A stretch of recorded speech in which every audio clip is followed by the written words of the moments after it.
Hallo meine lieben Freunde von altem Lego. Im heutigen dritten Teil über die graue Eisenbahn von 1980 schauen wir uns den 12-Volt-Motor an und wir bauen die zweite Schiebelok 7810 mit dem dazu passenden Waggon 7818 auf. Wenn wir den 12-Volt-Motor fahren lassen wollen, brauchen wir zuerst die passenden Schienen. Diese habe ich günstig bei einem spezialisierten 12-Volt-Bricklink-Store in Schweden mitbestellt. Das war das größte Paket, das ich mir bei diesem Einkauf bestellt habe. Allein der Versand hat 37,50 € gekostet. Ich habe mich dazu entschieden, den Güterzug 7730 als vollständiges Set zu kaufen, weil dort der besonders gesuchte rote Motor dabei ist, den ich dann gleichzeitig auch für die große Dampflokomotive 7750 verwenden kann. Für diese gesuchte große Dampflokomotive habe ich bei diesem spezialisierten Store fast alle wichtigen Einzelteile gefunden. Jetzt öffnen wir gemeinsam das Paket. Die Verpackung schaut ziemlich gut aus, mit viel zerknülltem Zeitungspapier. In einer getrennten Packung sind die Einzelteile für die Dampflok 7750 enthalten. Darunter die 4 großen 29 mm Eisenbahnräder, die überhaupt nur ein einziges Mal bei diesem Set vorgekommen sind. Dann kommt eine böse Überraschung.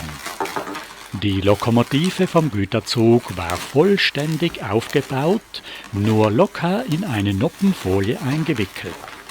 Sie wurde beim Versand durcheinandergeschüttelt und ist vollkommen auseinandergebrochen.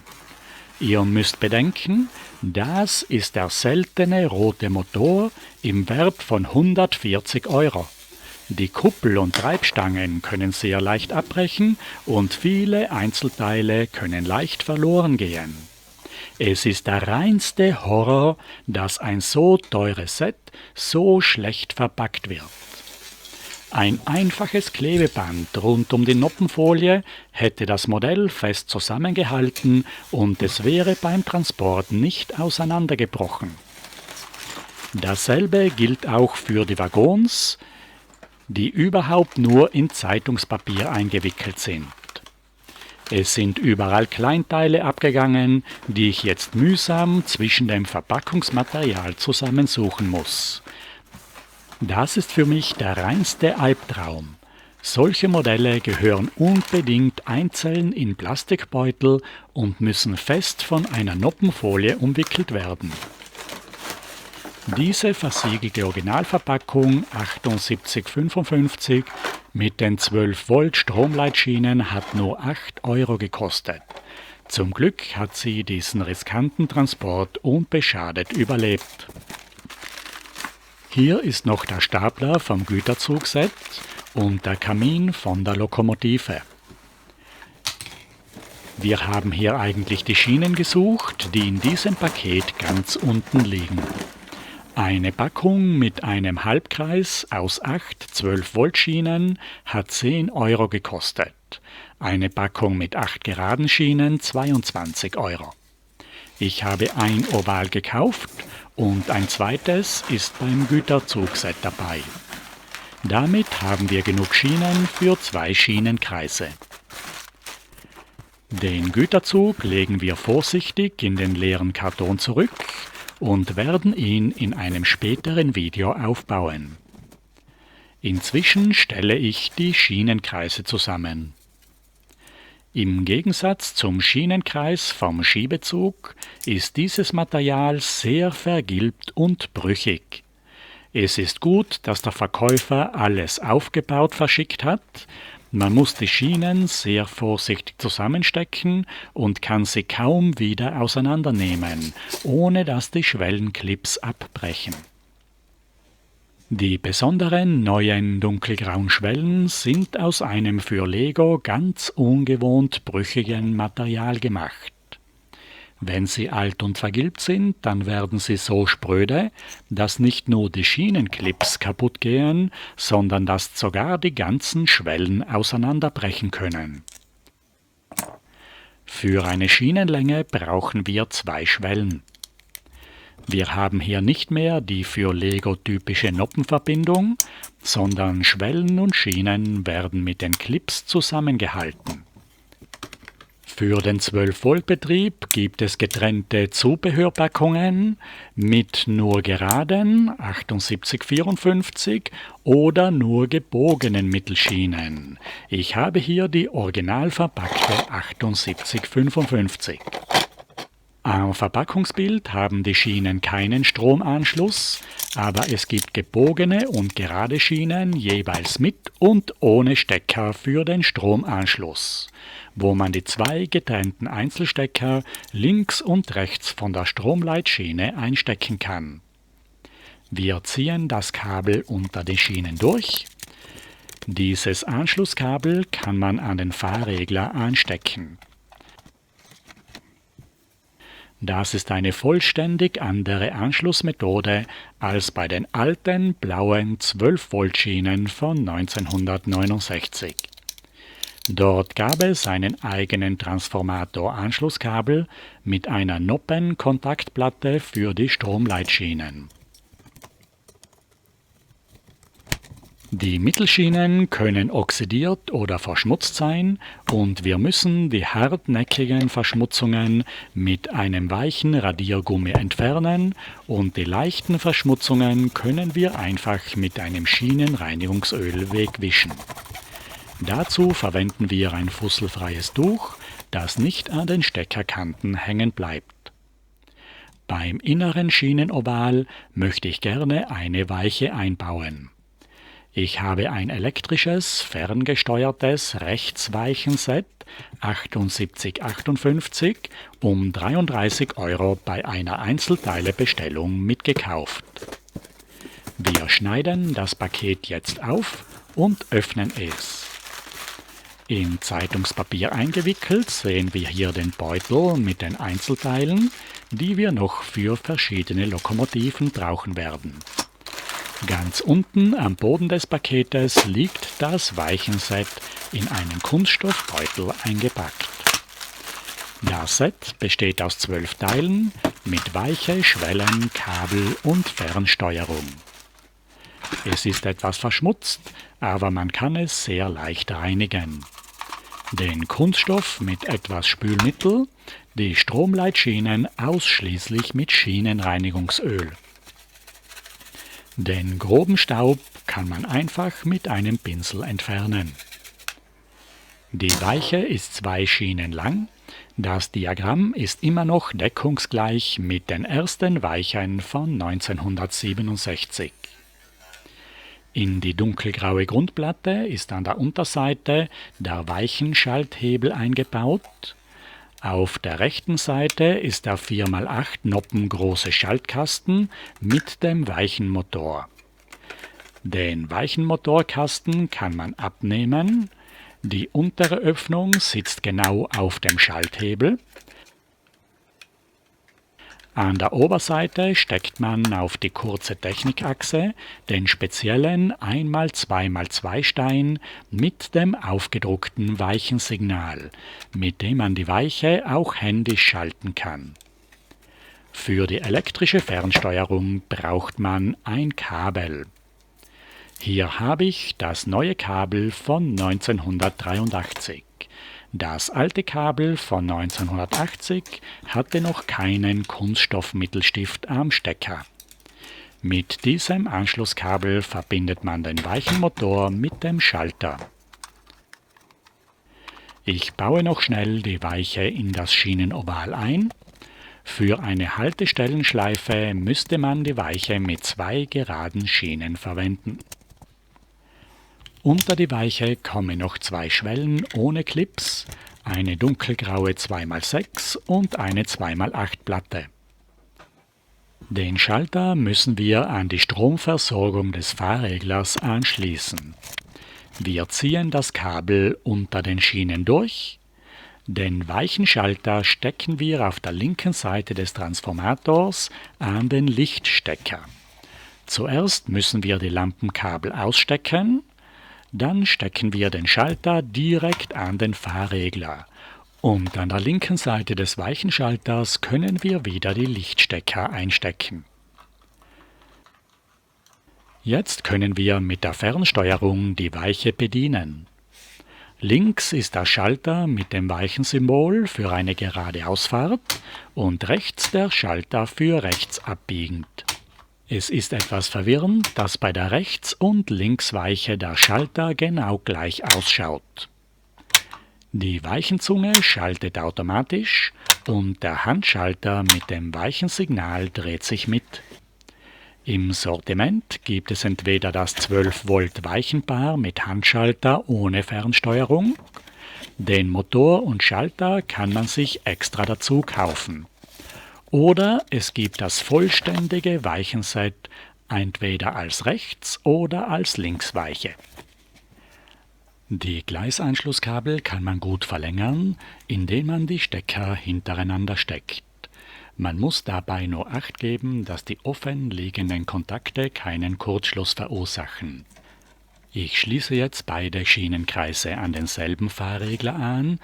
Für mehrere Schienenkreise würde man auch mehrere Transformatoren brauchen. Auf dem Drehknopf vom Fahrregler ist 12 Volt eingeprägt.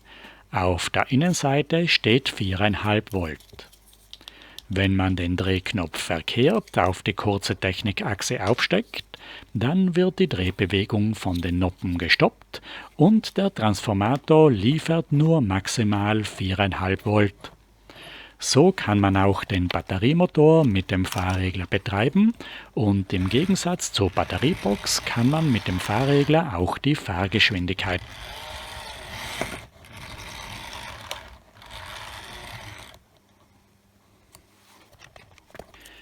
Für den 12-Volt-Betrieb sind beim Transformator Bauteile für einen Schalthebel dabei. Auf die 2 Noppen lange Technikachse kommt ein 24er Zahnrad. Rundherum bauen wir ein schwarzes Gehäuse. Darauf stecken wir eine 8 Noppen lange Technikachse mit einem 24er Kronenzahnrad und am Ende der Achse befestigen wir mit einer Buchse eine 2x8 Lochplatte für den Schalthebel mit einem Griff aus 4 2x2 Rundsteinen. Die Gehäusekanten decken wir mit 4 2x3 Dachsteinen ab. Bei der ersten Variante von 1980 war das Gehäuse noch oben offen. In der zweiten Variante von 1981 wird das Hebelgehäuse mit 2 Platten abgedeckt und stabilisiert. Jetzt haben wir die Anlage vorbereitet und können den Motor auspacken. Gemeinsam mit dem Motor habe ich den Waggon 7818 mitbestellt. Ich habe die Sets mit einer Einzelteilebestellung kombiniert. Hier ist der schwarze Motor, er kostet ungefähr 40 €. Wir setzen ihn gleich auf das Gleis und schauen, ob er funktioniert. Normalerweise muss man zuerst die Kontakte reinigen und den Motor etwas warm laufen lassen, aber dieser läuft auf Anhieb perfekt. Das ganze Motorset 7865 besteht aus 19 Teilen. Beim Motor sind 2 Achsen angetrieben und die Mittelräder sind einfach nur in das Gehäuse eingehängt. Die erste Motorvariante hatte einen zweipoligen Stecker, die zweite bekam das dritte Mittelloch für den neuen Stecker. Die Schleifer vorne und hinten sind jetzt fest in das Motorgehäuse eingebaut. Beim alten Motor von 1969 waren die Schleifer getrennte Steckersteine mit zusätzlichen Aufhängungen für zusätzliche Achsen. Man kann noch immer diesen alten Motor für die neuen Lokomotiven auf der grauen Bahn verwenden. Er schaut außen gleich aus wie der Batteriemotor.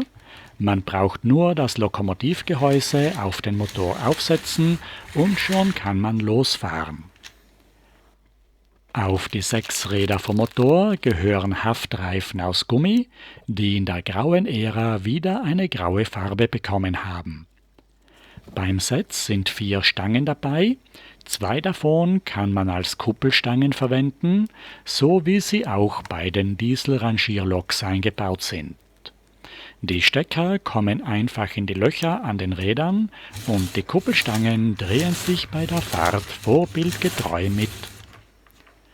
Der Motor hat vorne und hinten 2 Halter.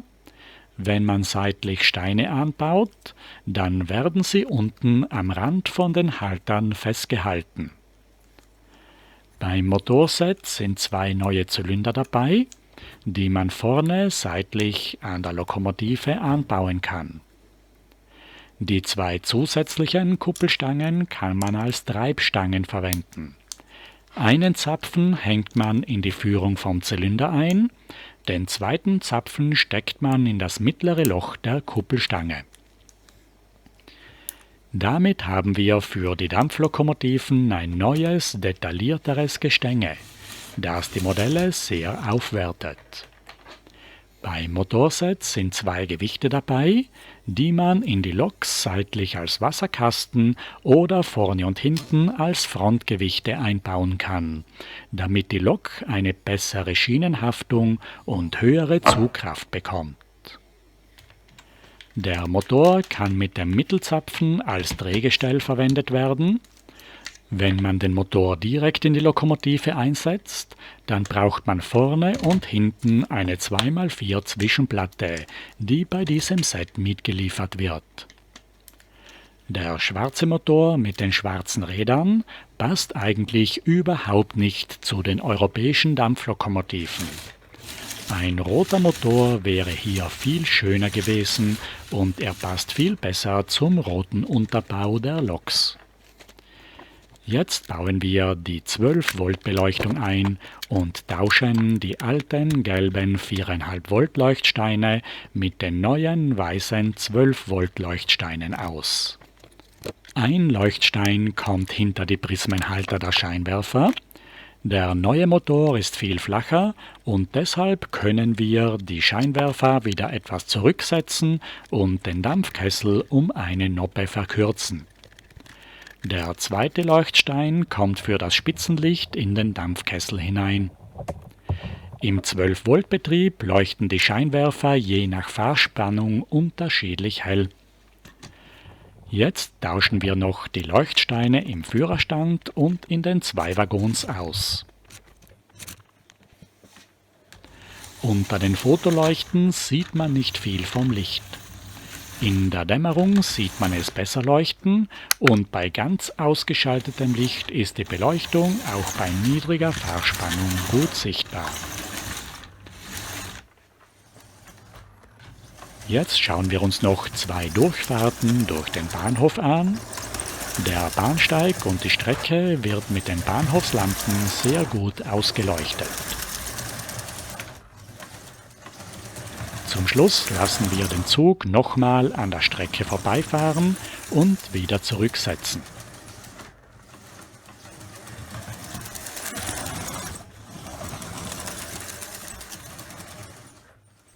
Wie gesagt, passt der schwarze Motor nicht besonders gut zu dieser Lokomotive dazu. Deshalb werden wir jetzt den roten Motor einbauen. Dieser war nur bei 2 Dampflokomotivensets dabei.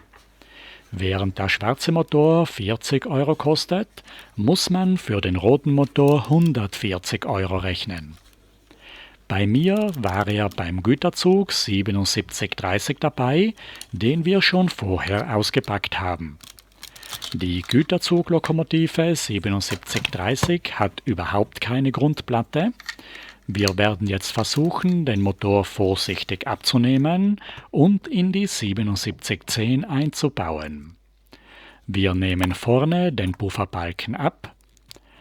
Am Motor fehlen die Haftreifen, deshalb muss ich zuerst die Treib- und Kuppelstangen abnehmen, um die neuen Haftreifen aufzuziehen.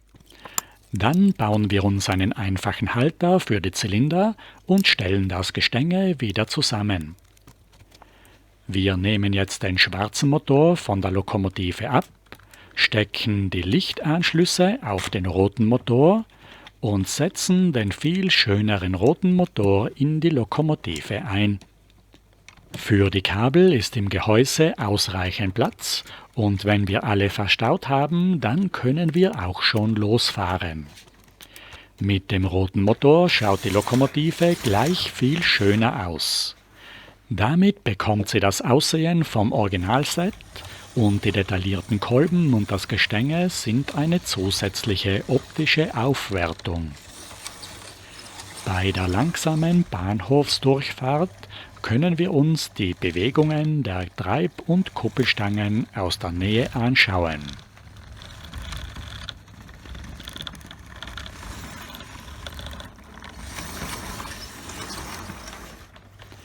Auch bei höherer Geschwindigkeit ist im 12-Volt-Betrieb die Beleuchtung nicht so hell wie im Batteriebetrieb. Wir lassen den Zug jetzt noch einige Male durch den hell erleuchteten Bahnhof fahren. Dann dunkeln wir ab und schauen, wie die Beleuchtung bei Dämmerung und bei Nacht aussieht. Jetzt bauen wir uns die zweite Schiebelok 7810 auf. Wenn man sich genügend umschaut, kann man auch hier viele günstige Angebote finden. Man muss nur aufpassen, dass die 4 originalen schwarzen Fenster dabei sind. Diese kosten nämlich 7 € das Stück, wenn man überhaupt alle 4 bei einem einzigen Verkäufer findet.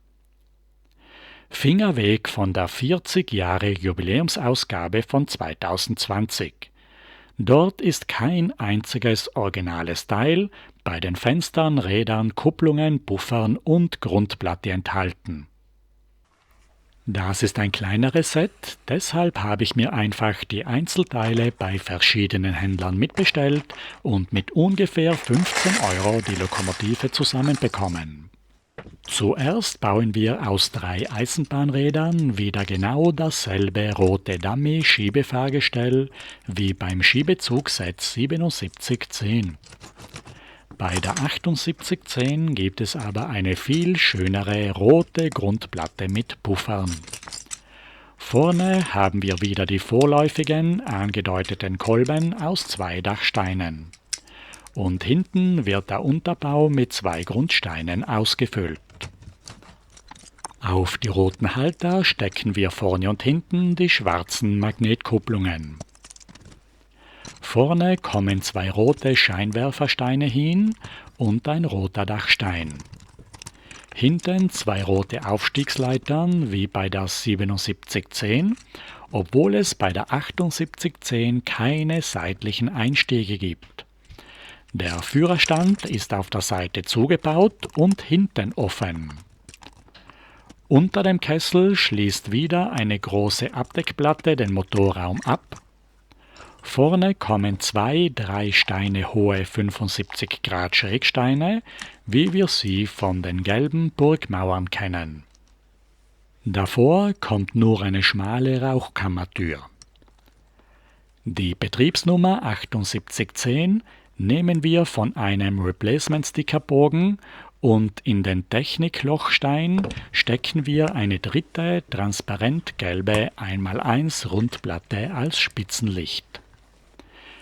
Der Kessel besteht aus 2 massiven 2x8 Grundsteinen. Diese muss man ersetzen, wenn man das Spitzenlicht beleuchten will. Das ist ein ziemliches Problem, weil gerade auf diesen 2 Steinen im Führerstand ein Sticker klebt. Den Kessel decken wir mit Dachsteinen ab. Im Führerstand kleben wir die bereits besprochene Armaturentafel auf. Auf den beiden Seiten des Führerstandes kommt das Logo der Bahngesellschaft. Auf diesem Aufkleberbogen stehen nur 6 verschiedene Bahngesellschaften zur Auswahl. Jetzt brauchen wir noch die 4 teuren schwarzen 2x2 Fenster. Ich habe inzwischen nur 2 originale Fenster gefunden, bei den restlichen lasse ich mir noch etwas Zeit, und habe inzwischen für das Video die billigen weißen Stadtplanfenster vorläufig schwarz lackiert. Das Entfernen der eingeklebten Fensterscheiben ist eine sehr gefährliche Arbeit. Für das Lackieren verwende ich glänzende Modellbaufarben im Verhältnis 2:3 verdünnt. Für mich ist diese Bastelarbeit ein vorläufiger Platzhalter, bis ich die originalen Teile gefunden habe. Für einen Modellbauer ist das Lackieren von Plastikteilen eine einfache Arbeit. Bei Lego sind umlackierte Teile aber eindeutig Müll. Sie müssen bei jedem Verkauf zuverlässig entfernt werden. Ein Angebot, Bastlerware laut Foto, mein Großvater hat es mir so hinterlassen, wäre hier absoluter Betrug. Auch die Replacement-Stickers kann man auf den Fotos nicht unterscheiden und deshalb müssen sie genau gekennzeichnet, ausgewiesen oder entfernt werden. Die Fenster kommen links und rechts in die Seitenwand vom Führerstand, hinten kommen 1x1 Steine als Säulen und vorne auf dem Kessel in der Mitte ein 1x2 Stein. Der restliche Zwischenraum zwischen Kessel, Fenster und Dach bleibt vorne offen.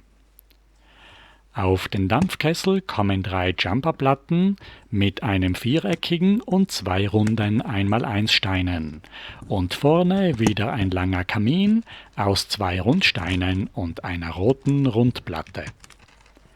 Das Dach ist wieder gleich wie bei der 7710 aus einer 6x6 Platte mit 3 2x3 33 Grad Dachsteinen gebaut. Auf die Hinterseite des Daches kleben wir eine weitere Betriebsnummer vom Aufkleberbogen. Der Lokführer kann jetzt einsteigen. Normalerweise würde es noch eine zweite Figur als Heizer brauchen.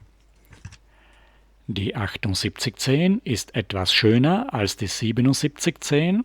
Sie hat mehr Rot im Unterbau und die 75 Grad Schrägsteine vorne am Kessel schauen auch sehr realistisch aus. Die Schiebelok kann man entweder als Standmodell verwenden oder als Dummy für eine Doppeltraktion. Oder man kann natürlich die verschiedenen vorhandenen Motore einbauen. Beim 12-Volt-Motor Nachrüstzeit 7865 gibt es ja nur den schwarzen Motor, der mit der roten Motorgrundplatte noch viel weniger zur Lokomotive dazu passt als mit der schwarzen Grundplatte. Wir können jetzt die 2 motorisierten Schiebelokomotiven 7710 und 7810 vergleichen.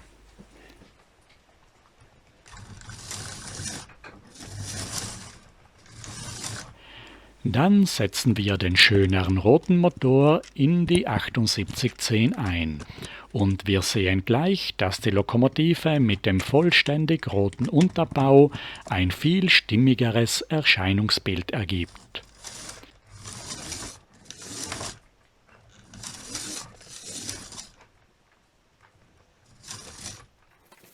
Zur Schiebelokomotive 7810 passt der Passagierwagen 7818, den wir heute schon ausgepackt haben. Er besteht aus 110 Teilen und es sind 2 Minifiguren dabei. Ich habe hier auch eine Bauanleitung bekommen. Sie ist ein einfaches Faltblatt mit einem Zugdiorama auf der Rückseite. Vorne sind die 11 Bauschritte für den Waggon. Auf der Rückseite gibt es eine ausführliche Anleitung für ein ganz komisches B-Modell, ein eigenartiger offener Waggon für die Minifiguren. So ein ähnlicher Waggon war auch in der Anleitung vom Waggonbausatz 164 von 1978. Das ist ein 2 Jahre älteres Vorgängermodell, für das ich inzwischen ja auch die originalen Aufkleber nachgekauft habe.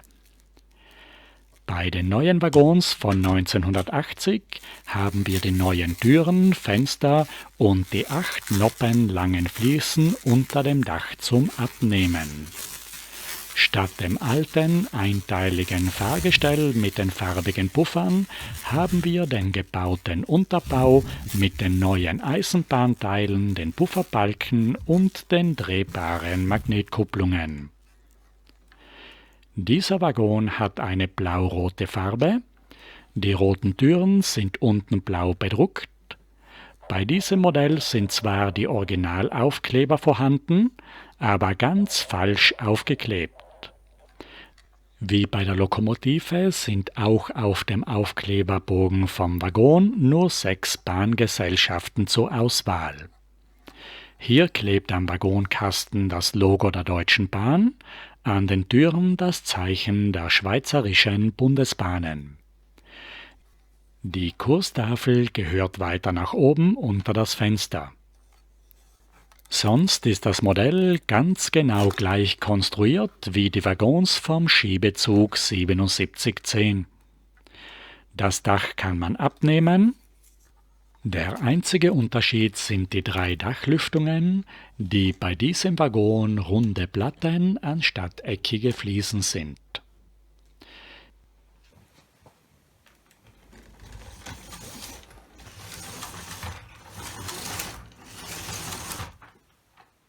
Ich habe mir jetzt noch einen zweiten Waggon dazu gebaut und wir können die 2 verschiedenen Schiebezüge bei einer Probefahrt miteinander vergleichen.